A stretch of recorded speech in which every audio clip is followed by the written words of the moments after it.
Hey guys, Alex here from Subhuman. Today I'm here with Disciple and I'm going through my track Crispin Bad Boy. Who the hell is Crispin? Why is he a bad boy? Let's find out.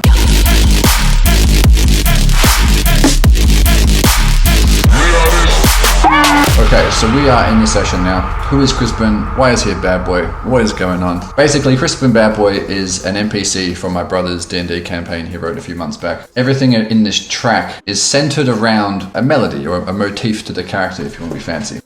It's a very, very simple little melody line, and you can hear it repeating throughout. So you hear it right at the beginning of the track. You have a little serum lead here. Then inside the trap breakdown, or the verse perhaps you might say. We've got a nice little trappy lead thing here. And then inside of the drops we have... Alright, so the intro is basically a slowed down version of it. It's same note, same pattern. And I try to keep things very simple that way. Everything is basically that as a call, and then there's a response afterwards. I will get into the drops and stuff and get into some sound design and mixing later. Let's jump to the beginning of the track.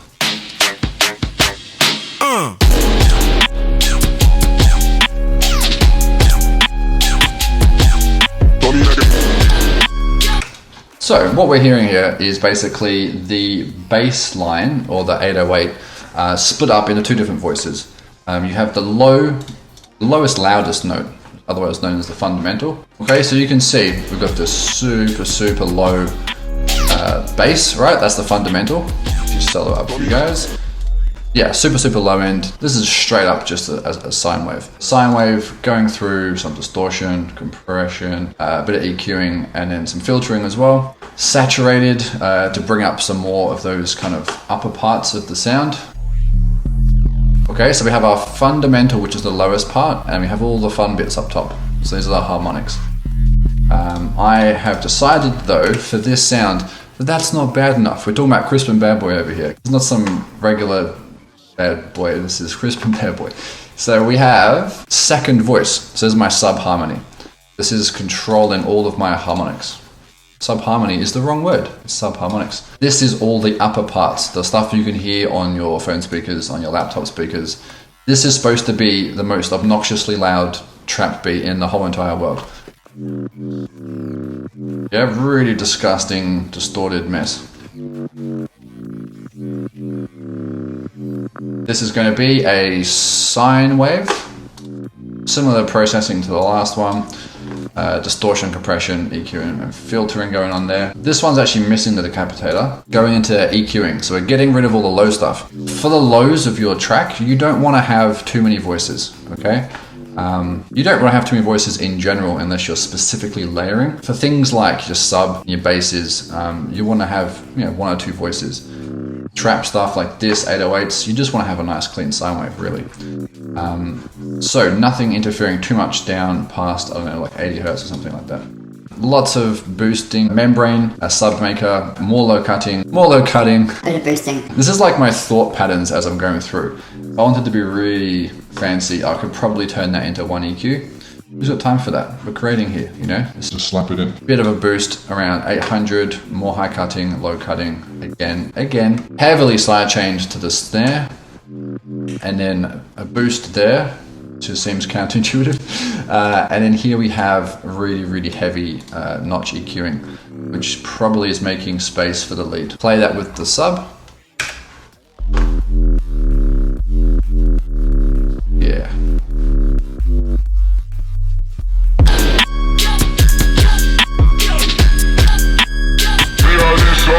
It wouldn't be a trap song without a horn sample, so coming in there, OTT, one of the OTT is never enough, EQ'd, saturated, and then some reverb on there. Have a little melody, yeah, super easy, using Simplant. You'll see our excellent drive rack pop up a few times, courtesy of the guys at Excellent. Who are excellent, go check him out if you haven't. This was just a free rack, nothing too crazy. Saturation, overdrive, OTT, saturation again. This is layered throughout the whole of this track. As the original sound I made, I had that after the synth. When I'm creating sounds, to keep things, making them sound like they're all part of one track, I'll generally just duplicate the track as I go through. And then I'll go back into the synth and change it. I might even change the whole voice of the synth, like, you know, pick another VST. But I try to keep the processing somewhat similar. And then if I want to really change it up, I'll change the processing as well. But if you kind of run various sounds through the same processing, it helps make it sound like it's all come from the same universe, if that makes sense. Because you have a lot of really crazy weird sounds going on, especially in kind of like heavy dubsteppy trap stuff. Keep it making it sound like it belongs as a song. I find this really helps. So I like to grab these really, really old school drum loops, emphasis on the fact that they're played by a human. And it's all those little weird bits of going in and out of time. See how it moves around the grid? It's not completely on. This brings a little bit of a human touch back into your beat. Because, you know, we're working in the grid, things very, very quickly become robotic and overly quantized. We don't want that, it's going to sound boring. You hear that breakbeat coming in and out. Oh yes, the old chopped up vocal. Yep, so nothing game changing there, just a little on the offbeat, give it a bit of bounce.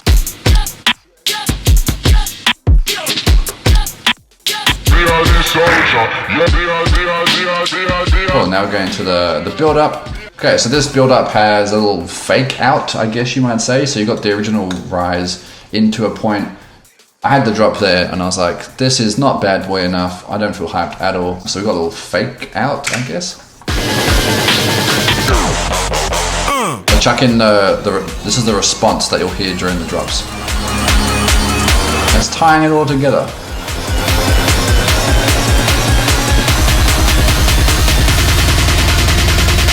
Soldier, yeah, come in again.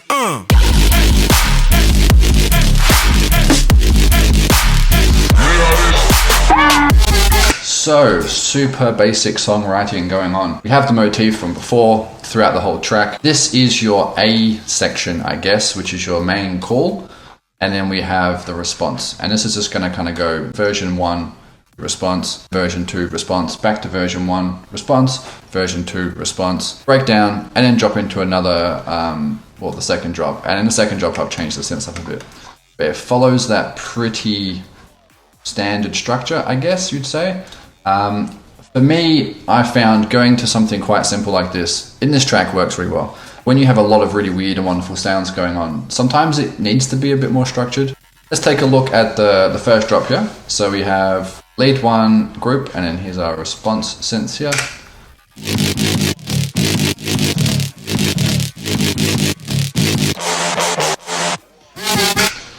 Cool, so this is created in Serum. We have nothing too complicated going on. So we have triangle waveform from basic shapes, taking FM from oscillator B. Shout out to Rocket Power Sound. We have our sine wave here being synced, so pinching it in, speeding up the cycles, which basically increases the pitch. So this, even though this is down at the minus third octave, it's kind of playing a higher pitch through. We could probably have a listen to that if you wanted to. Turn the volume on. That's what that is. That's our sync. It turns up the pitch. Crazy. So that's our first synth, our little swampy guy. That is layered here with a percussive synth. So this just needs a little bit of a knock at the same time.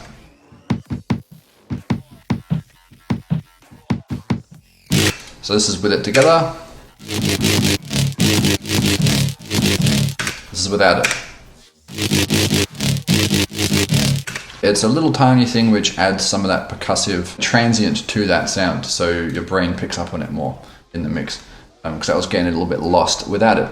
Our response over here is classic horn. It's very heavily OTT'd and driven and stuff. Yeah, so a bit of a change there with some super extreme multiband compression.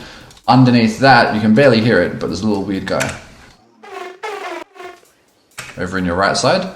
So that just kind of makes it sound a bit more interesting. Adds a bit of width as well. So there's a lot of little things like that which you might not necessarily be aware that's there, but it kind of adds more of a richness and a fullness to your sound when you layer. Speaking of layering, we have the 1.2 section over here, so this is where you get a switch up of the sound. Much more high pitch, and that's layered with this one. Together.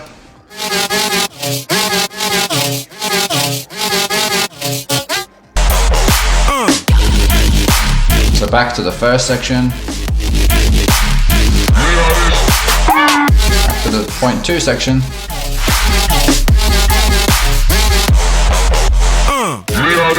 There's a little bridge, so I'm bringing in the synth again.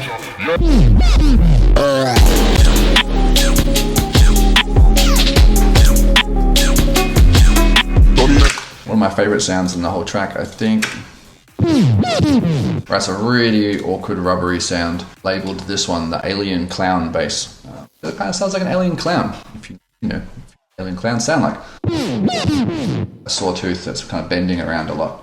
Phaser, compression, filtering, a bit of reverb. OTT, of course, filtering here as well. As you can see, is done via some automation. This is just an EQ, reverb, and then I've boosted up this kind of gross MIDI area, low mid, I should say. Turn that off. It's quite sharp. It's EQ on. Yeah, so even though in isolation it might sound a bit dull and weird, if I play it as the whole thing, it kind of slowly brings back the brightness before the next section punches back in again. A lot of mixing comes from, well, how should I say this? Not everything can be super loud and bright all the time, because you get really fatigued of it and everything just kind of smears into one thing. It's really important to take things out so that when they come back in again, they're more impactful. And here's a very brief instance of that, where you have a kind of filtered down weird sound into the next kind of verse. So you'll feel it when it comes back in again. It's like, oh yeah, that's cool. It's more exciting than if this sound was like super maximized and bright, then it'd be like, oh, whatever. Do lots of little tiny automations with that in your mixing, and that's going to help create impact and interesting variation throughout the track. Actually, I lied. My favorite sound in this whole track is this guy. Is it you? Yes. So this is a splice sample. What were you originally? Yeah, so classic kind of like sample being used there. I just broke it basically. So I went into clip transposition. So this is like pitch modulation. So this pitches up at the end. Pitching down, it's been warped. Yeah, this kind of sounds like a weird pufferfish. So back in with the same stuff as the first verse.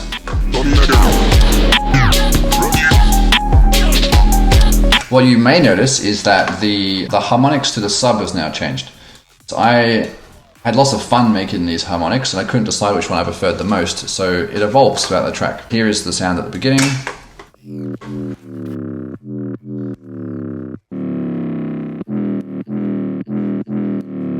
Right, and then we have this one.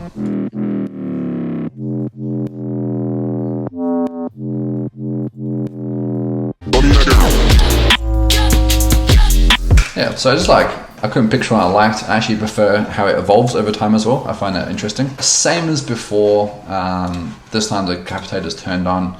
Shout out again to Sound Toys. It's really disgusting distortion happening here, pushing pretty hard.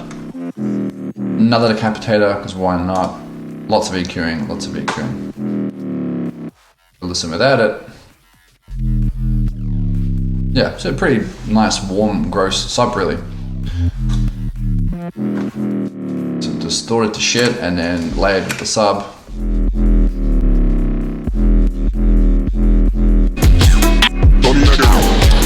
Have that little mallet playing the response from the drops, same notes.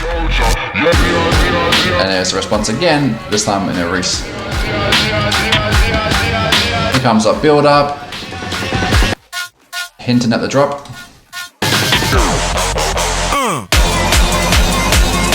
build here. All of the build-up samples in the world.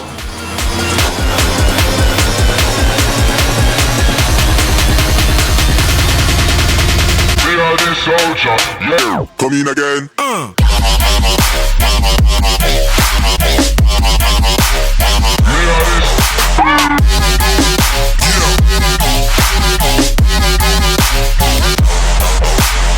Let's take a look at the sub.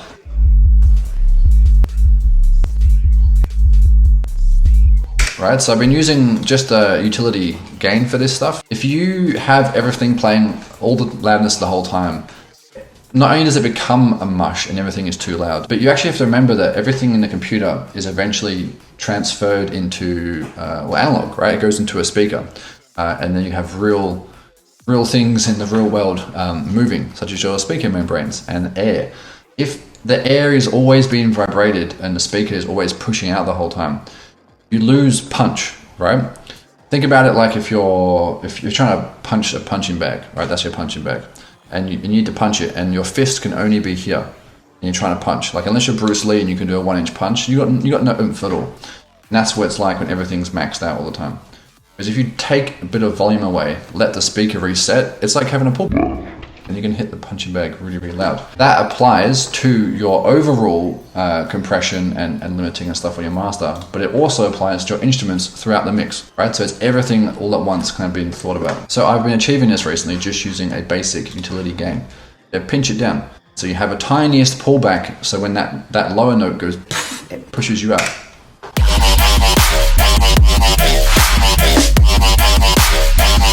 Right? You might not notice it now, but when you're at a club or a festival, when you've got really big speakers, you'll notice it.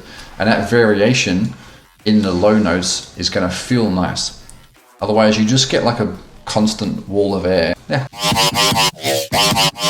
So what's actually happening here is I'm bringing down the volume ahead of the snare. So again, it's that same thing. It's take the volume away for a split second just to give the speaker enough time to push back out at you. Mixing wise, everything here is taken into groups, and these groups have all been kind of processed. Drums together.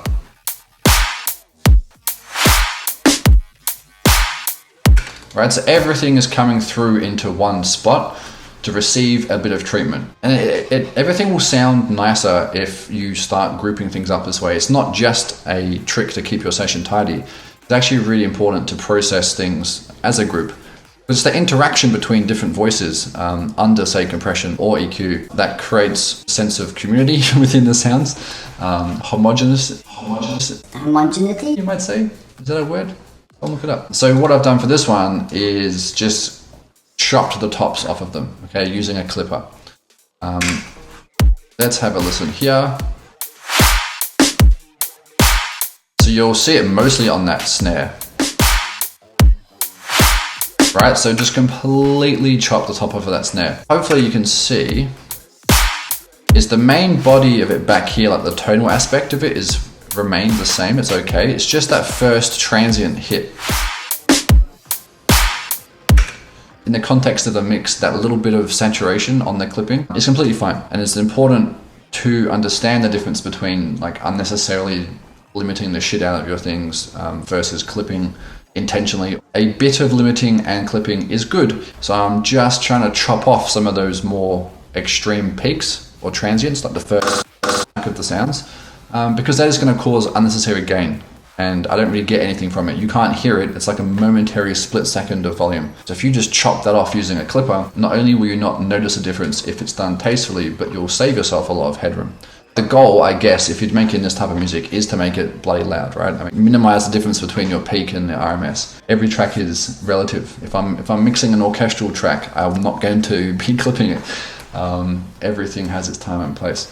I use K-Clip. It is a dedicated clipper. It also has oversampling in it. When we clip things, especially heavily, we cause distortion.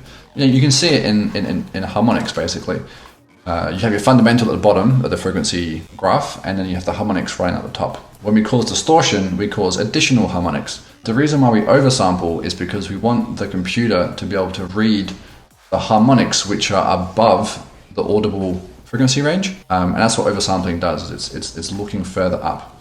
That is an oversimplification, There's no need to go too heavily into digital sound theory. But the higher the oversampling is, the higher your computer is able to look upwards. If you're interested in learning more about that, check out the Nyquist theory in terms of sample rate versus your pitch. The reason you have plugin looking that high up is you basically don't want to have too much distortion up there that you can't see or hear. When it oversamples, it can see it, and then that way it's not going to come back in and fold into your mix. That could be too much of a quick touch on something A little bit complicated. So the simple answer is, if your CPU can handle it, oversample, especially when doing things like distortion. Alright, so this is our drum bus. This is going to be hitting our master chain pretty heavy. The most beautiful of all compressors, and I can't believe it's native to Ableton, the glue compressor. This is so good at gluing, give the pun, things together. It's a really, really good bus compressor. I chuck this on and I mix heavily into it, okay? Some of you may have learned something about mixing or whatever, and especially the old school engineering theory is that you keep your master clean, you do the perfect mix, and then you go and master it later. And that is just fucking Rubbish. When you're making this type of music, that's not going to work, okay? Just straight up, it won't work. What you need to do is hear the way that your elements are reacting under heavy compression and heavy limiting, because you're always going to add that much compression and limiting at the end, right? If you're making a nice folk pop song, don't worry about it. That's not for what we're doing now. This is mixing and mastering specifically for bass music, which is made to be loud. So to get that loudness, you need to start with the loudness. To preface all of that with a little story, back when I was a wee lad and I was mixing and mastering my own tracks, you know, you'd put on some of the best out there and you'd hear it and you go, oh, cool. Why is this like 4 dB louder than my track? I've done the perfect mix. Everything is sounding really, really nice. And then it comes time to master. I put my compressor on my limiter or whatever. And then, yeah, it becomes louder, but after a certain point, it just starts to distort. And it's like 3 to 4 dB difference, and you can't get it. The thing which is nice about music, and especially music production in general, is that there is no magic button. There is no magic plugin or alien technology which one person has, which you don't have access to. If someone's done it, it means that you can do it as well. You just got to work out how. So after many frustrating days in the studio later, I started on this new technique, which is reverse engineering the loudness. So basically saying, all right, well, I need to have like, 10 dB of gain reduction or something insane like that. Anyway, let's just start with that. 10 dB is actually madness. So what that looks like is when I mix, and even when I'm producing my track, I will have a glue compressor on, boosted 5 dB into soft clipping, with an Ozone 9 maximizer on. This is always happening, okay? I'm always having this on. If it's a really heavy track, I might have 2. This one I do have 2, right? And I'm pretty sure this one's clipped as well. So this is insane. So we're clipping 0.5, we're pushing into the clipper 0.5, 1 dB threshold there, 1.5 dB threshold there as well. So that is a lot of compression, okay? Don't do that without supervision. Yeah, just be careful if you are doing that much, but this one needed it in the end. But the idea is I'll definitely start with at least the compressor and at least a maximizer, because I'm always doing that no matter what. You will find if you start producing and mixing into that kind of a chain, your stuff will sound naturally louder. Well, not naturally, it sounds comfortably louder, because you're hearing the way the different parts of your track work together under that much compression. Don't try and replicate it afterwards, because it will just sound horrible. Things will distort. That's Alex's make your song louder technique 101. So this is our drums into my master chain. Getting lots of gain reduction, right? So -5 almost. The important thing that's going on here is that the gain reduction, it's healthy. This is what I call a healthy compressor. The needle bounces backwards. This is the gain reduction, so how much it's compressing by. It's always resetting. It's not just staying backwards and constantly getting 4 dB of gain reduction. Because if you're constantly getting 4 dB, you may as well just turn everything down by 4 dB. What we're doing is we're compressing everything heavily relative to the drum hits. So the drum hits are causing that compression. Yeah, so it's pushing back every single time, which is why I have a slow attack and a very fast release. Let's go to the beginning of the chain here. Why am I going -5 and then +5? What the hell is going on there? Well, this is my Brainworks SSL console. Emulation. This is modeled off of an actual hardware desk. It doesn't like to be overloaded too much. You actually will get artifacts out of it, which in some instances is nice. But for this, I didn't want that. I just wanted to run it through here and get a small bit of taste. So I've actually reduced the incoming volume. That way it can get processed through here.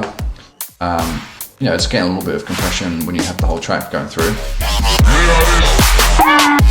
Is it? Maybe it's not. What am I even doing this for?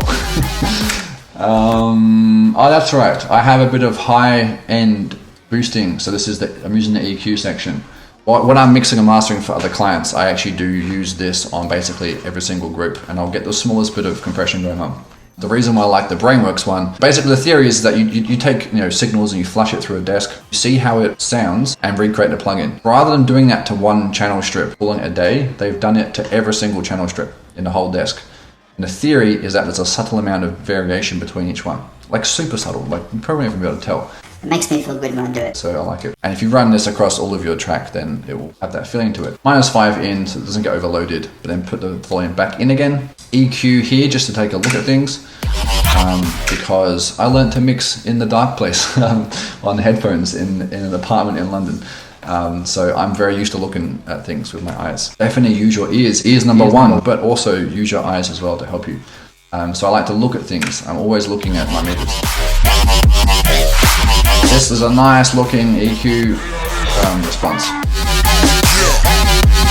What do we have here? We have Ozone. This is the plugin. I said before that there's no magical plugin to fix all of your problems, but if there was, it's probably going to be Ozone.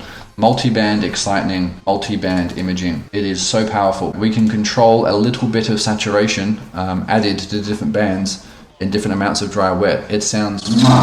Same with the imaging. We can control the spread of your stereo width per band. Very, very powerful stuff. Be very careful with this because you can get yourself tied up in a horrible mess. If you want a rule of thumb, start off more and go less and don't touch the bottom band. Same as here. I don't want to add any saturation to my low end, but I'm adding a bit of tape saturation to each band.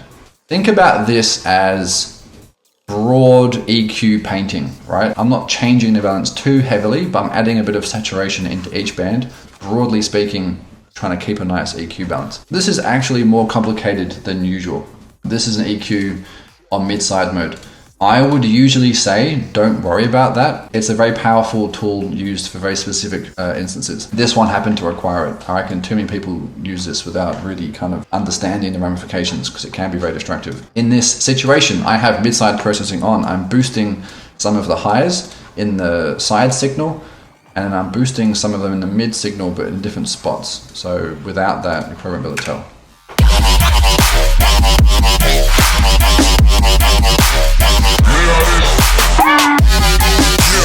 Let's have a listen.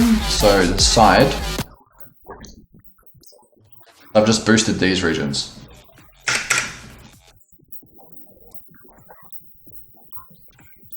It's probably going to be quite hard to hear that, but I'll run you through the thought process. This is your naughty zone. This is the 1 to 2, 3K region. This is where the human ears are most sensitive, and it's where you can kind of just get 2 dB of volume, no matter what. Use it wisely though, because if you do it too much, it's going to sound horrible and it hurts your ears. If you want one thing to pop out in the mix, give it a boost around that region. It's science, baby. Next, we have our Mag EQ. This is modeled off of analog equipment, famous for its airband. Is it bullshit? Maybe. Does it sound nice? Maybe. All I need to know is I like the way it looks and sounds, right? So you heard me say look, and yes, I know that makes me sound like an idiot, but sometimes it's just about how you feel inside. If you feel good about it, then do it. That's sometimes all you need. So, but think of this just as a high shelf. We have at 5K boosted by 1.5. So it's adding a little bit of high end. In case you haven't realized, dubstep music is very bright. It has been getting brighter for the last 10 years, and I don't think it has any signs of stopping until everyone goes deaf. So yeah, you need a lot of brightness in your music to make it sound comparable. But if you do it wrong, it sounds like shit. So lots of little tiny boosts along the way is going to be your solution there. Here is one of my favorite EQs. This is the Better Maker, again from Plugin Alliance. This is your frequency selector for this band, EQ1. That's at 360 hertz, and I'm boosting that by nothing. Okay. This is our second EQ. This is at, what are you at? 12K, and that's been boosted by 0.5. A little tiny boost there in the super high end.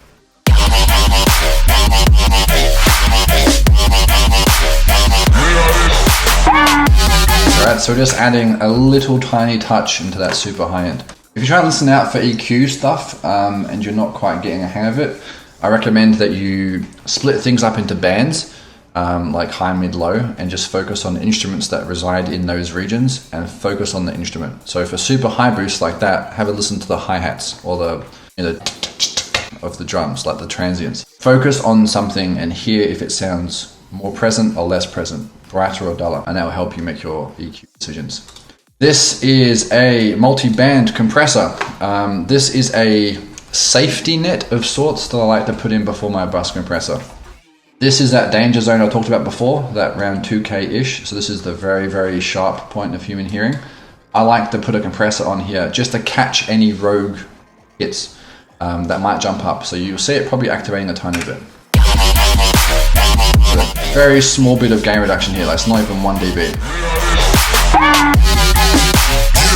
Yeah, and then on the super high end as well.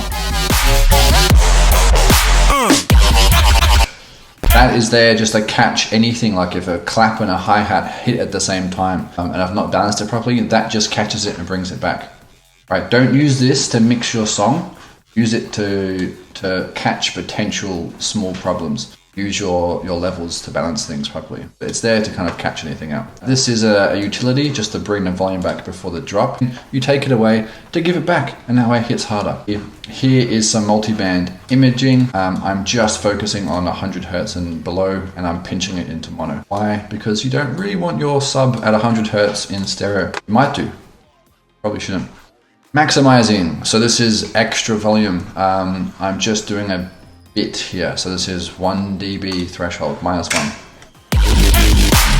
So this is not even getting 1 dB's worth of reduction. Just kind of squashing it in a bit.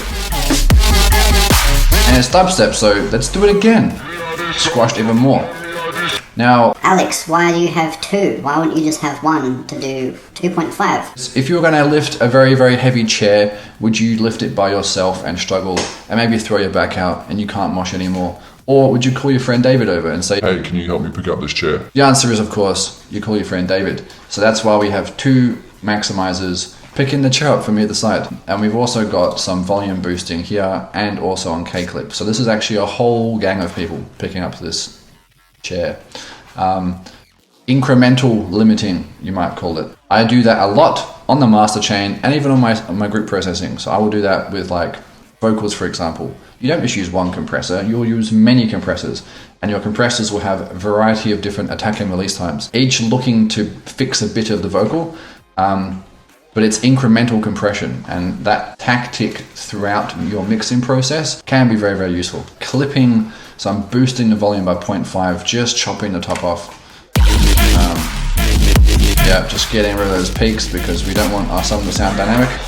And then the final limiter here is just doing the smallest bit again. And then we're dithering. And we have our ceiling turned down by -0.1 just so we don't go past 0. There is something called true peak, which this song would definitely be going over at points. This is super loud dubstep music. Who cares? If you were doing music which you didn't want to have any potential distortion in, you would most certainly want to do true peak limiting. My kind of philosophy is, let's make the song sound the best it can be for the world that it lives in. And that's the important part. There's not just one space for songs because everything has a relative place. And this will be hopefully flogged at festivals. So I want it to be loud. But look, if you want to know more about some of these specifics, audio theory things, hit me up on my Instagram, Subhuman Official. I'm the Red Boy. You'll see me, ask me any questions, and I'll be more than happy to help. And there you have it. That's me track. Been an absolute pleasure, guys. Yeah. Peace.